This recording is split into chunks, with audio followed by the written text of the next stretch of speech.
It's good to be back. Chapter 154 of Gachiakuta just dropped, and in this chapter we got more character development for Amo, a bit of brother and sister relationship with Ishia and August, and the downfall, possibly defeat, of Rudo and the Cleaners. A lot of things happened in this Gachiakuta chapter, so if you stuck through the intro, what's good fam? It's your boy Toby Cads. Don't forget to subscribe and like. With that out of the way, let's get right into it. Now, before we get to the chapter review, I gotta own up. I skipped the last chapter. I skipped chapter 153. I saw the chapter, I read it, I know what happened in the chapter, but y'all gotta know that deep down, I'm a Zanka hater. I'm Zanka's #1 hater. Actually, no, Urana Sensei might be a bigger Zanka hater than me, but I don't like Zanka. I don't really like Zanka. Fuck Zanka. And I saw that chapter, I read that chapter, and I was like, damn, Zanka looks good in this chapter. Like, W Zanka. Like, that's the main talking point I got from this chapter. And I was like, really? I gotta do a whole chapter review praising Zanka? Nah, I'm skipping that. I'm not talking about the chapter. I'm not talking about the chapter. So yeah, I'm that petty. I run by agenda that much that I'll skip a whole chapter review if I have to praise someone I don't fuck with. But I'm not completely heartless. So W Zanka, he looked good last chapter. Like, I can't deny that. He looked good last chapter and I like what he did. With that out of the way, let's get into this chapter. My main takeaway from this chapter is that Amo is going to be much more important to the story of Gachiakuta than we might have anticipated to begin with. Over the course of this Doll Festival arc, we've seen her really get fleshed out as a character. And I gotta be real, it's a great thing. Cause for the most part, for the entire story of Gachiakuta, Amo's role in the story has been a victim. Every time we've seen her in the story, she's basically been a tool for people to further their agenda and their motives, whether that be Tamsi or her trafficker. In the Doll Festival arc, we've officially moved past that. We're not following the story of Amo the victim anymore, we're following the story of Amo the cleaner. It's honestly great, because personally, I was not expecting this much from her character. As a matter of fact, when it got announced that she was a cleaner, I was like, okay. Like, I didn't have any reaction to it. I was like, that's cool, I guess. She's a cleaner. Like, I didn't know what to expect when Amo was announced as a cleaner and she was gonna join the group. I was like, whatever.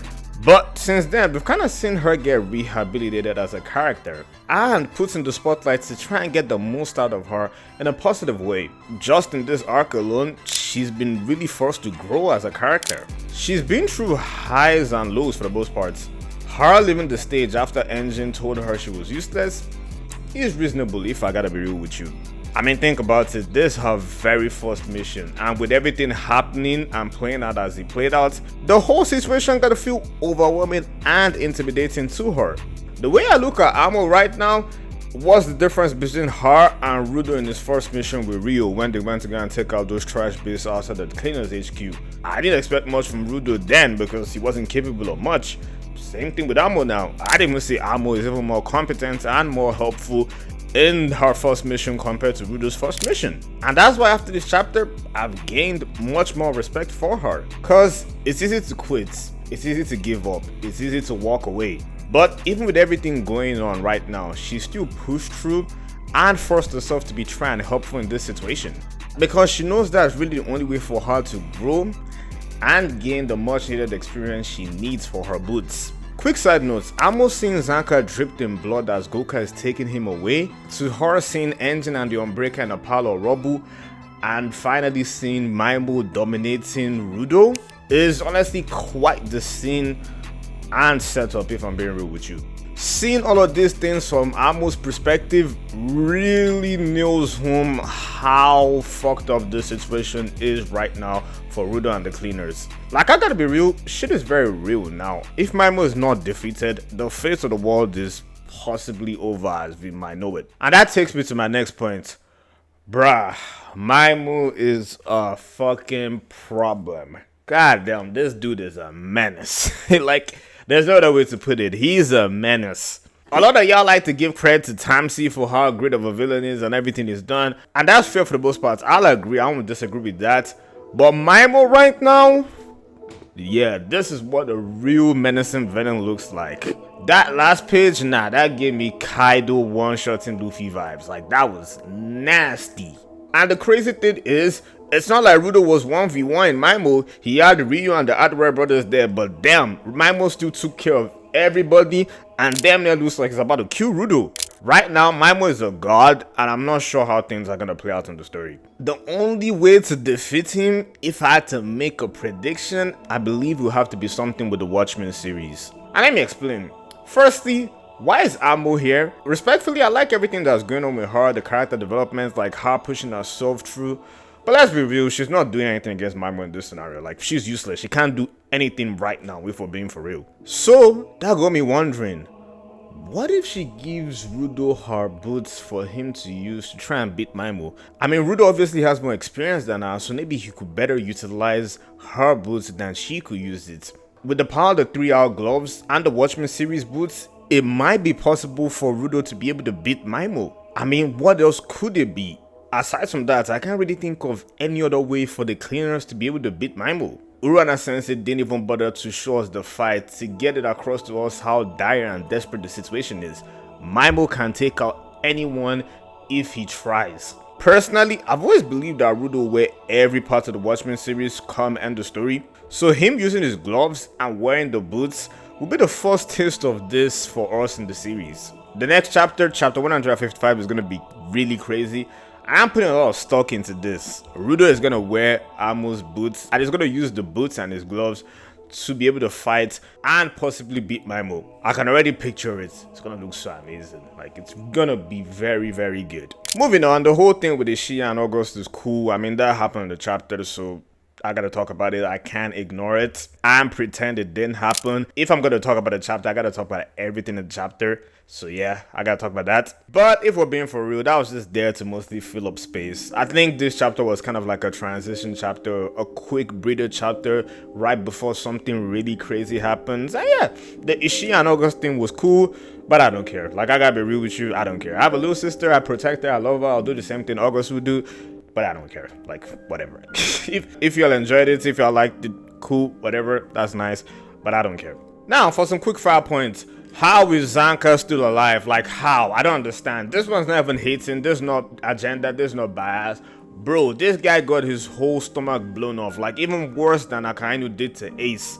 And he's still alive. Like, how? Like, bro, this guy is like dripping blood, like blood is flowing from his stomach. He should be dead from blood loss. I don't want to see Zanka dead, but come on. I think this is kind of like an ass pool. Like, if we're being for real, it's kind of like an ass pool. Like, there's no way he should just be able to survive like that. But, whatever. I guess, like, Zanka is the punching bag for Gachiakuta. Like, bad things always happens to him. He even said in the last chapter, like, why it was him. And this happened to him. Realistically, he shouldn't be alive. But, whatever. It would just seem like I'm a hater and I have an agenda. Which I do, but whatever. I'm just going to leave that. Next point is Fu gonna fight Maimo, because it's easy for Amo to be like, oh, I want to help and I want to do everything by myself. But once she sees Maimo, she's probably like, oh, okay, Fu, yeah, you gotta help me. Like, you gotta help me. And if Fu fights Maimo, I think that's gonna be really, really cool. Like, that's also one of my predictions that's gonna happen in the next couple chapters. Like, Fu against Maimo is gonna be super cool. Obviously, he'll lose, but I just like seeing Hai. Like, when Hai takes over, it's dope as fuck. It's like crazy. I want to see that happen. I think that's going to happen in the next couple of chapters. And my last quick point is when the Raiders eventually steal Amo's boots from her. Yeah, it's going to be pretty sad. Especially with the way Amo is being built up as a character. Yeah, I think that's going to be sad. Because I don't feel that she's going to have her boots permanently. She'll probably get them back. But I know they're going to get stolen from her. And yeah, you know, just her being without her boots, it's gonna be sad when we do get to that point of that story, because I'm actually really liking Amo as a character now. I'm really appreciating her more the more she's grown and the more she's developed as a character. But yeah, those are my quick fire points and my thoughts overall on the chapter. What do y'all think of this chapter? I think it was a cool, calm chapter. Nothing too crazy aside from the last page. I like the stuff we got with Amo. Pretty dope, pretty nice. If I had to rate this chapter, not the most amazing chapter, not the craziest chapter. I think I'm gonna give it like maybe like a 7.8, 7.9 out of 10. Yeah, I think that's pretty cool. Yeah, the anime of Gachiakuta 2 has been going crazy. The last episode, the Zanka vs Jabba fights, yeah, that was amazing. That was very, very good. Bones went crazy for that. Then we get the flashbacks next chapter and the Zanka scene. Oh yeah, I got a video cooked up for Zanka, and I got another one for Jabba too. I just gotta get to it. I know sometimes I be procrastinating, but yeah, maybe I won't procrastinate and just really get them videos out as quick as possible. I had a Maimo video coming out too, and I actually wrote the script for that video, but I was like, I want to get the full context of Maimo as a villain. Like, I want to see him from the beginning to the end before I put a video out on him. So I'm holding back on that. I'll release that when we get everything about him. Aside from that, yeah, that's everything. I hope y'all are doing well. This was a nice, quick, fun chapter of Gachiakuta. Good to be back. That's all for me. Love y'all, boys. Peace.